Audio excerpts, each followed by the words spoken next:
Chapter 5, Part 3. Okay, so we talked about the salt cellar, and all these pieces always touch on other topics, like I mentioned, international trade, colonialism. For this one, pop art with Andy Warhol. He reconstructed these boxes out of wood to look identical to cardboard boxes that would have been shipped to a grocery store, but these are placed in a gallery and therefore they are art.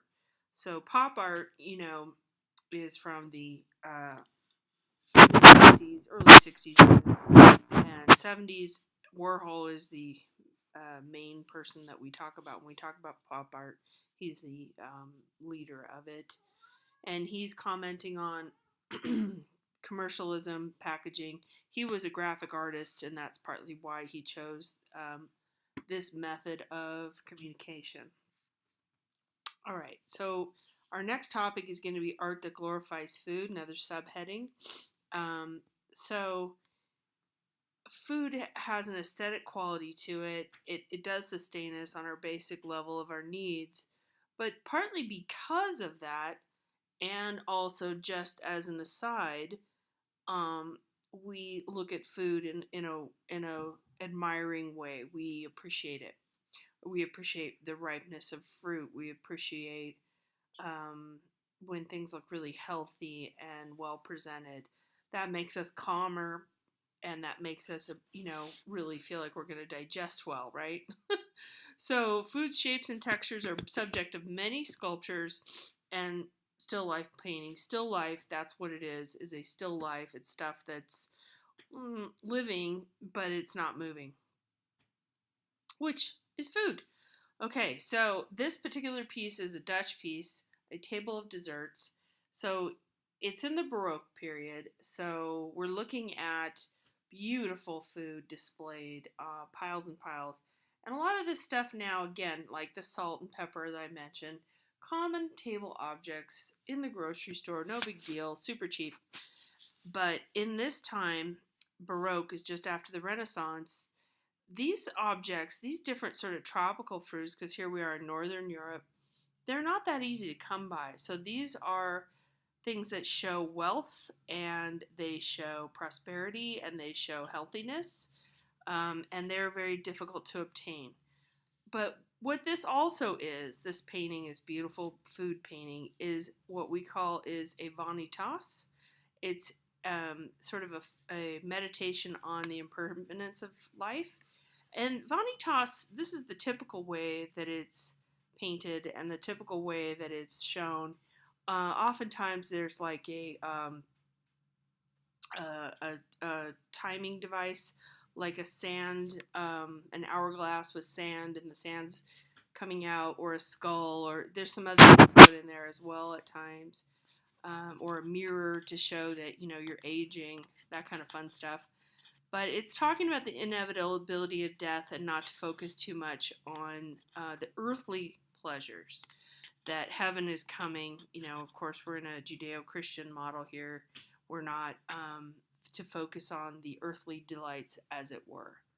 So that's part of it.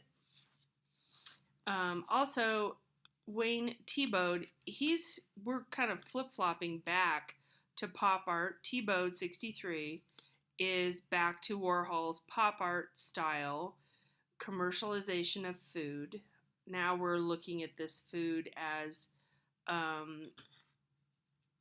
repeating pattern, and it's also how we're displaying it and how we're looking at it.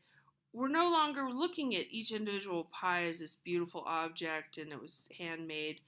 Basically, we're looking at this cake cut up and just ready to go. You're walking through here. A pie counter is part of a kind of like a sweet tomatoes or a smorgasbord or a cafeteria style eating. You walk through on a tray and you just grab one of whatever you want. It's sort of manufactured style eating, if you will. And they had these things called automats, which were still in existence in 63, where you put a quarter in and then you open the door and then your pie comes out. And that was the precursor to the vending machines that we know of now. but you could get things like, freshly made sandwiches and pies and stuff. There'd be somebody on the other side of the machine loading it, kind of like a refrigerated um, dairy case. But anyway, this is a meditation on um, just popular food manufactured. And so we compare these two here. We're looking to the past, the Baroque era. This is the pop art era, 1963, and this is 1640. So about 300 years apart. So our table of desserts is beautiful, it's lush, but things are starting to slip and fall apart, and we know there's some disorder and some disarray here, and the time of this food looking beautiful is, we all know, if you leave food out for long enough, it withers or rots. So that's the idea on this piece. And then in here, we're looking at, again, the beautiful quality of food, like the colors and the textures and so on. Is this fluffy meringue on top of the lemon custard. And we know that because that's a type of pie we eat. Or this chocolate pie that's like a chocolate pudding with a little bit of meringue or whipped cream on top. So we love the lusciousness, the look of the food, but these two have quite different meanings. So you could compare them if you wish. I'm not going to ask you to, though. Okay, so 6 persimmons. We're going to look into the Song Dynasty, 13th century. So about another 300 years back from our Dutch painting. Totally different culture, though. So we're moving over to Zen Buddhism, no Christian reference whatsoever. And I really want to clarify, too, I think I get a lot of times I get answers to things on like a Buddhist piece and that you still use some kind of Christian reference. Just, really think about other cultures, and this is part of this course, to expand your horizons and get you to understand more about the world. Different parts of the world have no contact until the Renaissance or the post-Renaissance era, or even, to modern day. Some of them still don't have any contact with Western civilization. And by Western civilization, I mean Christianity and our ways of thinking. So in this particular case, this Song Dynasty Buddhist piece, there is no reference to anything Christian. They've never even heard of it. They're isolated in their own world for many years. And a little bit past this time, there's no contact with any other culture other than perhaps China and Korea with the Japanese, all right? Or it just really depends on the culture, but some of them never are interacting with other cultures.